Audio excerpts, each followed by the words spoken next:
third? I thought Comrie was good early, and we relied on him some in the first, and he was good. We got to our game a little bit, and obviously the second we were real good.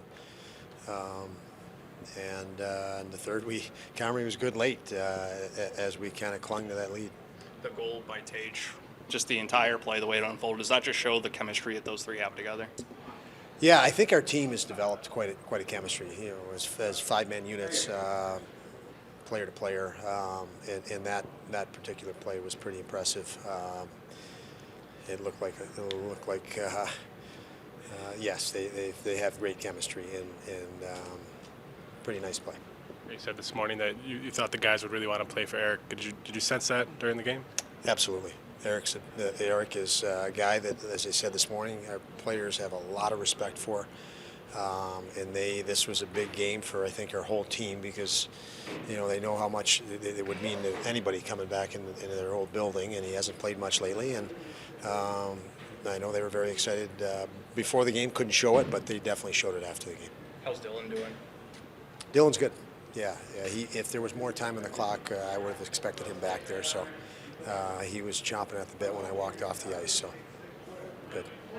What can you say about Eric that you mentioned the way the guys respond to him, even though he's new here, he's spent some time injured, but guys still feel that way about him and still kind of respond that way to him in the net? Yeah, the guys.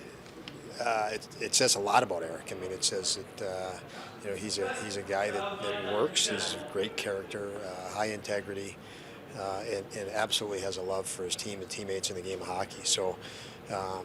He said earlier this morning he's the first guy on the ice and the last guy off the ice, and we got a lot of guys that fit in that category. He outdoes them all, and any time there's the players love and need a goalie and want a shooter, somebody to shoot on, he's always there for them. And good role model for Upi, as is Craig.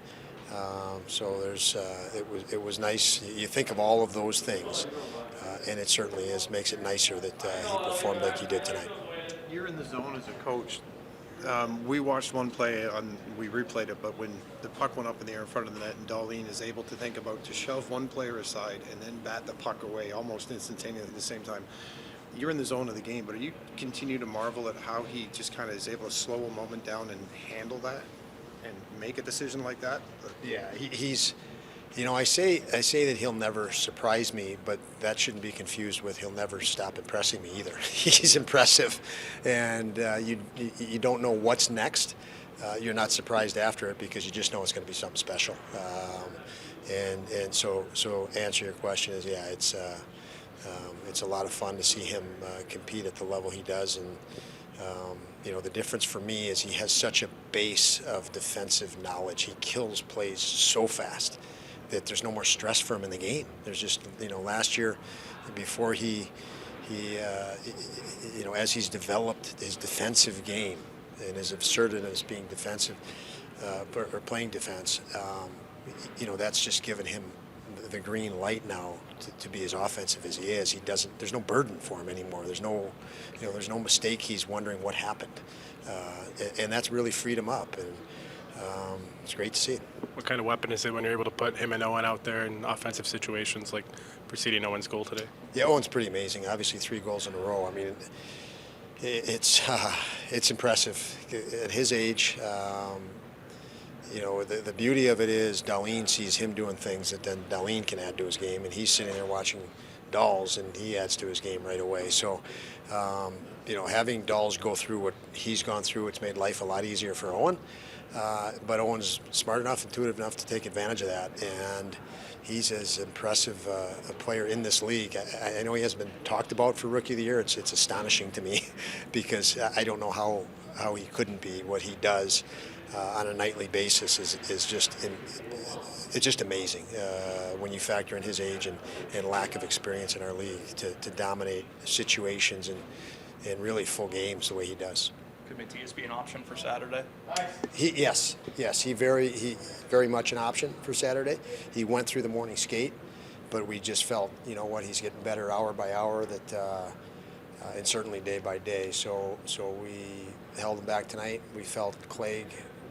We have a guy that we believe in and know can fill in and do well, and Clague was very good tonight. So that's comforting feeling.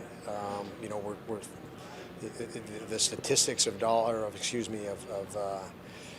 Sammy in our lineup, and when he's not in our lineup, that goes through your head, and it's pretty simple. We have a lot of confidence in our group, and tonight was a great night for that, to put that kind of to rest. We have very capable guys, and I thought Clague stepped up, and the rest of the D stepped up in the team, and that is nice to be able to give Sammy that break, so he can play at a much more healthy point very soon.